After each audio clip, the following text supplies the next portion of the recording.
আর যারা ওই হাদিস স্মরণ রাখেন যে আল্লাহর কাছে কোনো আমল দিয়ে জান্নাত পেতে পারে না আল্লাহর রহমত ছাড়া, আল্লাহর রহমত ওই ব্যক্তিরই প্রাপ্ত হবে যারা নামাজি। বেনামাজের উপরে কোনোদিন আল্লাহর রহমত হবে না, এটা জেনে রাখেন। হারাম খোরের উপর আল্লাহর রহমত হবে না, হালাল খোরের উপরই হবে। 5 ওয়াক্ত সালাতের উপরই হবে, জাকাত দানকারের উপরই আল্লাহর রহমত হবে। আল্লাহর রহমত যেখানে সেখানে প্রতীত হয় না, এটা মাথায় রেখেন। ওই ঘুরে ফিরে ওই দিকেই যাবে। আমল যার আছে তার উপর আল্লাহর রহমত নির্ধারিত আছে। ওইটা কেন বলা হয়েছে? যাতে করে আমাদের আমলকারীদের মধ্যে অহংকার না চলে আসে। সেই জন্য রাসূল সাল্লাল্লাহু আলাইহি ওই হাদিসটা বলেছেন যে কোনো ব্যক্তি তার আমল দিয়ে জান্নাতে যাবেন আল্লাহর রহমত ছাড়া। বলছে ওয়ালা আনতা ইয়া রাসূলুল্লাহ ওয়ালা আনা ইল্লা আইয়াতাগাম্মাদানি আল্লাহু বিরাহমাতিন ওয়া ফাদলি। আমি মুহাম্মদও আমল দিয়ে জান্নাতে যাব না যদি আল্লাহ তার রহমত আমাকে ঘিরে না নিতেন। বুঝছেন? কিন্তু রাসূলুল্লাহ সাল্লাল্লাহু আলাইহি ওয়াসাল্লাম কি আমলকারী ছিলেন না? কিনি ছিলেন না, বরং তিনি সবচেয়ে বেশি সুন্দর করে ইবাদত গুজার ছিলেন। এজন্য আমাদেরকেও সেটা হইতে হবে। ভাষাটা কি ব্যবহার করা হয়েছে? আমালুহু, এমন ইবাদত ইউদনিনি মিনাল জান্নাহ, যে ইবাদত আমাকে জান্নাতের নিকটে করে দিবে, ওয়া ইউবাইদুনি মিনান নার, যে ইবাদতটা আমাকে জাহান্নাম থেকে দূরে রাখবে। এর জবাবে রাসূল কি বলেছেন? রাসূলুল্লাহ সাল্লাল্লাহু আলাইহি ওয়াসাল্লাম ইউবাইদুনি মিনান নার আখবিরনি বিমা ইউকাররিবুনি মিনাল জান্নাহ। আরেকটা শব্দ হচ্ছে যেই আমলটা আমাকে জান্নাতের নিকটে করে দেবে, ওমা ইউবাইদুনি মিনান নার, যে আমলটা আমাকে জাহান্নাম থেকে দূরে রাখবে। কালা তা'বুদুল্লাহ ওয়া লা তুশরিকু বিহি শাইআ, ওই যে লা ইলাহা ইল্লাল্লাহ, এটা প্রথম লাগবে, শিরিক করা যাবে না। তারপরে অতুকিমুস সালাহ, তোমাকে নামাজ কায়েম করতে হবে। অতুতিজ যাকাত, তোমাকে যাকাত দিতে হবে। ওয়াতাসিলু যা রাহমিক, তুমি তোমার রেহেমের সাথে সম্পর্ক, তাদের সম্পর্কটাকে অটুট রাখবে। এখানে একটা অতিরিক্ত বাড়তি করা হয়েছে, সেটা হচ্ছে পিতামাতা, ভাই বোন, খালাফুফু, চাচি, খালাফুফু, এদের সাথে রক্তের সম্পর্ক যাদের সাথে আছে, কোনো অবস্থাতে এই রক্তের সম্পর্কটাকে নষ্ট করা যাবে না। জীবনের অনেক বড় ক্ষয়ক্ষতি তারা করে ফেলেছে, কিন্তু আমি আর আপনি, আপনার আমার পক্ষ থেকে মুখ ফেরাতে পারবো না। তারা জবাব দেবে কিয়ামতের মাঠে। কিন্তু আপনার আমার অনেক টাকা নষ্ট করে ফেলেছে, সম্পত্তি দখল করে নিয়েছে ভাইয়েরা। সাধারণত ভাইয়েরা এটা করে, বোনের এটা করে না। তাহলে বোনদের বরাবরই দেখেছি তারা সবসময় তাদের ভাইদের প্রতি নরম, কিন্তু ভাইয়েরা একমাত্র আল্লাহর রহমত ছাড়া বাকি সবগুলোই হচ্ছে জালেম। বাপ পর্যন্ত জালেম হয়ে যায় মেয়েদের ক্ষেত্রে। কিন্তু তারপরেও আপনি কি করবেন? আপনার বাপ মা খুব খারাপ, যেখানে রাসূলুল্লাহ সাল্লাল্লাহু আলাইহি ওয়াসাল্লাম বলেছেন বাপ মা যদি কাফেরও হয় তারপরও তাদের সাথে সুসম্পর্ক বজায় রাখতে বলা হয়েছে, কারণ আপনি সন্তান। এটা অনেক বড় একটা ব্যাপার ইসলামের। ভাই বোনের রক্তের সম্পর্ক খুব কঠিন সম্পর্ক, এটাকে বহাল রাখতে হবে। আল্লাহ যেন আমাদেরকে তৌফিক দান করে। ফালাম্মা আদবারা, এই ব্যক্তি যখন এই নসিহা নিয়ে পিঠ ফিরিয়ে চলে যাচ্ছে, কাল রাসূলুল্লাহ সাল্লাল্লাহু আলাইহি সাল্লাম ইন তামাসসাকা বিমা উমিরা, তাকে যা আদেশ করা হলো সে যদি এটাকে এখন অন্তর থেকে ধারণ করে নিতে পারে, দাখালাল জান্নাহ, তাহলে এই ব্যক্তি জান্নাতে যাবে। তার মানে এই ইবাদতগুলোর উপরে জান্নাত এবং জাহান্নাম নির্ধারিত। এই হাদিসটি ইমাম মুসলিম কোট করেছেন 14 নম্বর, ওটা ছিল 15 নম্বর, এটা হচ্ছে 14 নম্বর। তার মানে আমরা আপনাকে বোঝাতে চেয়েছি আপনি 5 ওয়াক্ত ফরজ সালাতের গুরুত্ব বোঝার চেষ্টা করেন। জীবনে একবার আপনার উপরে যাকাত ফরজ হয়, বছরে, প্রত্যেক বছরে একবার সিয়াম ফরজ হয়, আর জীবনে একবার মাত্র হজ ফরজ। ইসলামটাকে খুব কঠিন, খুব সহজ, খুব সহজ। যাদেরকে আল্লাহ সুবহানাহু ওয়া তাআলা শক্তি সামর্থ্য দিয়েছেন তাদের উচিত ইসলামের এই রোকনের সাথে লেগে থাকা। জীবনে আর কিছু করতে পারি বা না পারি, আমাদেরকে যাকাত দিতে হবে, 5 ওয়াক্ত সালাত আদায় করতে হবে, এবং রমজান মাস আসলে সিয়াম রাখতে হবে। যদি কোনোদিন সক্ষমতা চলে আসে হজ করে ফেলবেন, আল্লাহ আপনার রিজিকের বরকত দেবে। হজ করতে যদিও বাংলাদেশ থেকে বর্তমানে 7 থেকে 8 লাখ টাকা খরচ হবে, ও অদূর ভবিষ্যতে 10 লাখ টাকাও লাগতে পারে। এই 10 লাখ টাকা লাগে আপনার ফ্যাসিলিটির উপরে।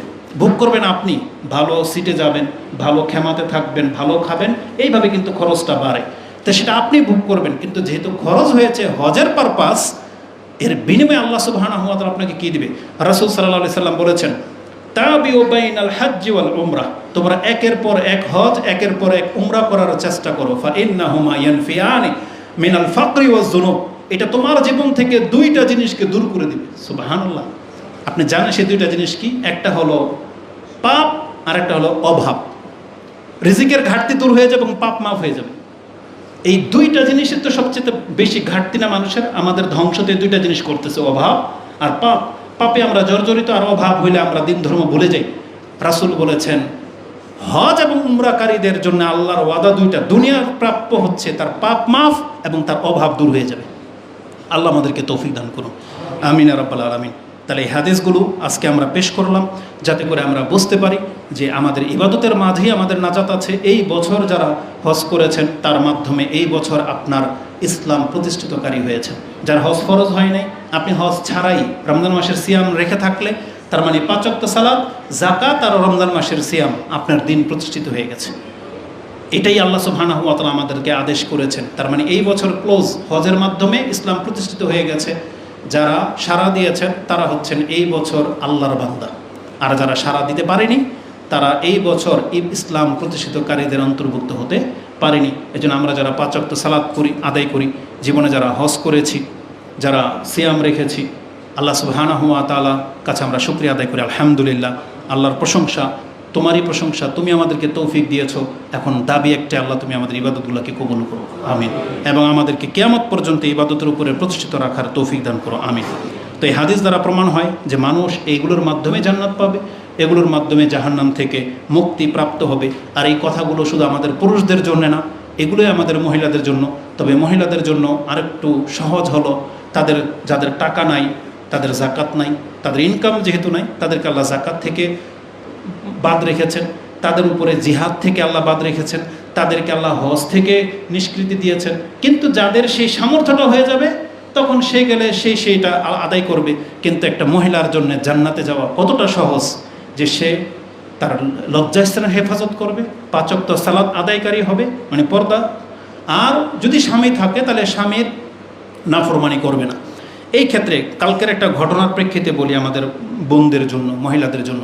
অনেকের স্বামী আছে খুব খারাপ, কিন্তু সে যদি নামাজি হয়ে থাকে, মুসলিম হয়ে থাকে, তার খারাপিটার কারণে আপনি তার সাথে খারাপ আচরণ করবেন না।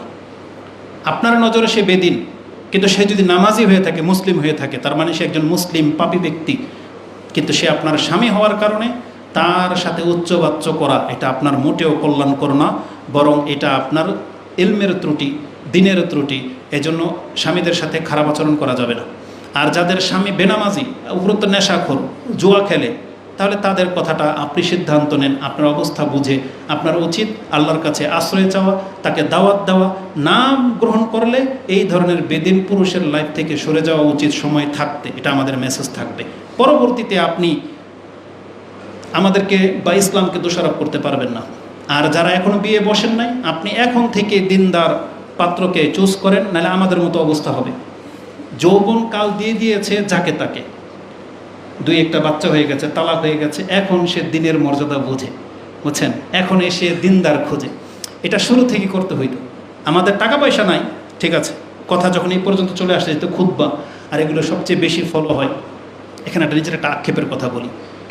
আমরা যখন মাঝে মাঝে ইচ্ছা পোষণ করি না, আমাদেরও একাধিক ফ্যামিলি থাকাটা দরকার, তখন আমাদেরকে এরকম কেউ প্রস্তাব দেয় না। কারণ মুখ্য উদ্দেশ্য থাকে ইনকাম, যে তার ইনকামটা কী আছে এটা দেখে। কালকে একটা হঠাৎ করে মনে পড়ে গেছে, আমাদের ভাই একজনের নাম নিল, তারই ঘটনা, তার অঞ্চলের ঘটনা। পাবনার এক ব্যক্তি নাকি তার ওয়াইফ মারা যাওয়ার পরে তাকে নাকি 132টা মহিলার ঘর থেকে অফার করেছে যে আপনি বিয়ে করেন। মানে এতটা প্রস্তাব তার আসছে। আমাদের সমাজে কাদেরকে এরকম প্রস্তাব দেয় বলেন তো? কোন দিকটা দেখে?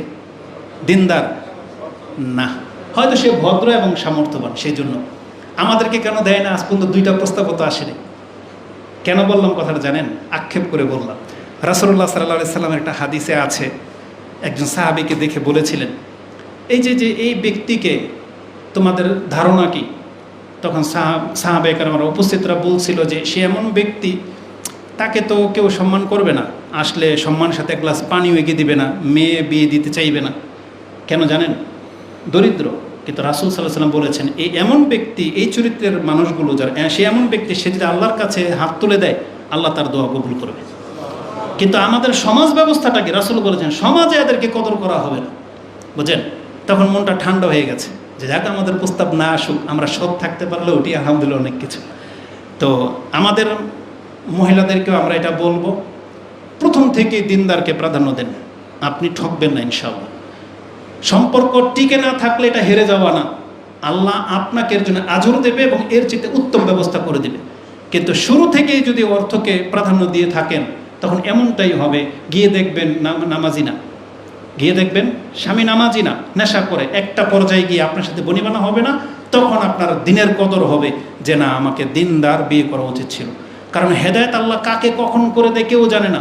হতে পারে যে আপনি এখন বেদিন, কিন্তু বিয়ের পরে আপনার মধ্যে দিন চলে আসতে পারে, তখন যেন এই আফসোসটা না হয় যে আমার বিয়েটা এর সাথে না হইলে মনে ভালো হতো।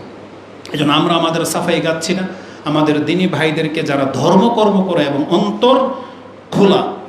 আরেকটা মনে রাখেন, মেয়েদেরকে বিয়ে দেওয়ার ক্ষেত্রে অবশ্যই সামর্থ্যবান ছেলের কাছেই বিয়ে দিবেন, তবে দিনদার দেখে তারপর সামর্থ্য খুঁজবেন। আরবরা এটা করে, আরবদের মধ্যে শুধু দিনদার দেখে না, দিনদারের মধ্যে আবার কার্পণ্য লোক বেশি। আমাদের কিছু নামাজি পোলাপান আছে যারা নামাজ পড়ে দিনদারি রেখেছে কিন্তু কর্ম করতে চায় না। তারা মনে করে আল্লাহ চালাবে, আমার এমন দিনদার মহিলা হইলেই চলবে যে এক প্লেট ভাত দুজনে ভাগাভাগি করে খাবো। এটা তোমার নির্বুদ্ধিতার পরিচয়, এটা অকর্ম। তোমাকে কে বলছে যে তোমার প্লেটের ভাত তাকে দুই ভাগ করে দেবে? কেন তার জন্য আরেকটা প্লেটের ব্যবস্থা তুমি করবে না কেন? মেহনত করতে বলা হয়েছে। এই জন্য আরবরা দুইটা জিনিস দেখে, যার দিনদার ভালো, যার অন্তর খোলা। আপনার আরবদের অন্তর কেমন বোঝাও? আপনার আত্মীয়তার জন্য আপনি খান কয়টা, এক টুকরা মাংস আপনার সামনে একটা বকরি রেখে দেবে, এটা ছিল অন্তর খোলার প্রমাণ। এই জন্য ওরা এটা দেখে। তা আমাদের মেয়েদের জন্যেও আমরা দিনদার অবশ্যই দেখব, তবে নিজের মেয়েকে ভালো থাকবে, ভালো রাখবে এমন যোগ্য বা কর্মর ছেলে দেখে বিয়ে দিতে হবে। আল্লাহ যেন আমাদেরকে তৌফিক দান করেন, আমিন। আকুলু লিকাউলি হাযা আস্তাগফিরুল্লাহ লি ওয়া লাকুম ওয়া লিসাইরিল মুসলিমিন ফাস্তাগফিরু ইন্নাহু হুয়াল গফুরুর রহিম।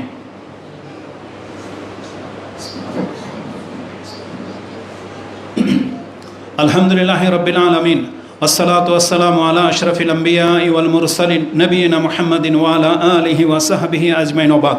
যে কথাটা বলতে গিয়ে থেমে গিয়েছিলাম, পর অন্যদিকে কথা চলে গেছে, সেটা হচ্ছে এই যে ইবাদতগুলো যার মাধ্যমে আল্লাহ সুবহানাহু ওয়া তাআলা আমাদেরকে জান্নাত দেবে এবং জাহান্নাম থেকে দূরে রাখবে। আপনি জানেন আপনার আমার জীবনের জন্য এর চাইতে বড় পাওয়ার কিছু নাই। আর এটা স্বয়ং আল্লাহ নিজে বলেছেন কোরআনে সূরা আলে ইমরান 185 নম্বর আল্লাহ বলেছেন সেটা, ফামান যুহজিহা আনিন নারি ওয়া উদখিলাল জান্নাতা ফাকাদ ফাজ। যাকে বিচারের মাঠে তার পাপগুলো সহ বলা যদি হয়, আল্লাহ যদি বলে যে এই যে জাহান্নাম দেখতে পাচ্ছ, আজকে আমি তোমাকে এ থেকে দূরে রাখলাম আর তুমি জান্নাতি, এই কথাটা যাকে বলে দেওয়া হবে, আল্লাহ সুবহানাহু ওয়া তাআলা বলেছেন ফাকাদ ফাজ, এই ব্যক্তি হচ্ছে সফলকাম। আল্লাহ তুমি আমাদের প্রত্যেককে তাদের অন্তর্ভুক্ত করো। আল্লাহ তুমি আমাদের পাপগুলোকে ক্ষমা করো, এবং যা আমরা করে ফেলেছি আমাদের আমলনামা আল্লাহ তোমার সামনে বিচারের মাঠে আল্লাহ তুমি আমাদেরকে লাঞ্ছিত করো না। এই দোয়াটা আপনি প্রতিনিয়ত করবেন। কারণ রাসূলুল্লাহ সাল্লাল্লাহু আলাইহি সাল্লামকে আয়েশা রাদিয়াল্লাহু তাআলা আনহা বলেছিলেন যে একজন ব্যক্তি দুনিয়াতে খুব ভালো ভালো কাজ করতো, ইবনে জুদআন, আমরা প্রায় বক্তব্যে বলেছি, কিন্তু তার ত্রুটি হলো সে কোনোদিন আল্লাহকে এই কথা বলেনি রব্বিগফিরলি খাতিয়াতি ইয়াউমাদ্দিন, আল্লাহ বিচারের মাঠে তুমি আমার পাপগুলোকে মাফ করে দিও, একদিনও বলেনি। তার মানে এটা একটা ত্রুটি। আমাদের প্রত্যেককে বলতে হবে আল্লাহ বিচারের মাঠে তুমি আমাকে মাফ করে দিও, বিচারের মাঠে আল্লাহ তুমি আমাকে লাঞ্ছিত করো না। ইব্রাহিম আলাইহিস সালাম বলতো, যেই দিন লা ইয়ানফাউ মালুন ওয়ালা বানুন, যেই দিন সন্তান সন্ততি আর সম্পদ কোনো কাজে আসবে না, সেই দিন কেবলমাত্র ইল্লা মান আতাল্লাহ বিকলবিন সালিম, একটা সুস্থ দেহ নিয়ে, সুস্থ অন্তর নিয়ে উপস্থিত হবে। ওইটা ইব্রাহিম আলাইহিস সালাম চেয়ে নিয়েছিল। আল্লাহ সেই দিন তুমি আমাকে লাঞ্ছিত করো না, যেই দিন সম্পদ সন্তান কোনো কাজে আসবে না, যার সুস্থ অন্তর শুধু কাজে আসবে, সেই দিন আল্লাহ তুমি লাঞ্ছিত করো না। তার মানে আল্লাহ কোরআনে সেটা আমাদেরকে উল্লেখ করে জানিয়েছেন। তার মানে আমাদেরকে প্রতিনিয়ত এটা দোয়া করতে হবে, আল্লাহ দুনিয়া যা খুশি হয়ে গেছে, বিচারের মাঠে আল্লাহ তুমি আমাদেরকে লাঞ্ছিত করো না। এটা প্রত্যেকটা পুরুষ, প্রত্যেকটা মহিলাকে এই দোয়া করতে হবে। আল্লাহ তুমি আমাদের প্রত্যেককে কবুল করো, আল্লাহ তুমি এই মসজিদকে কবুল করো, এই মাদ্রাসা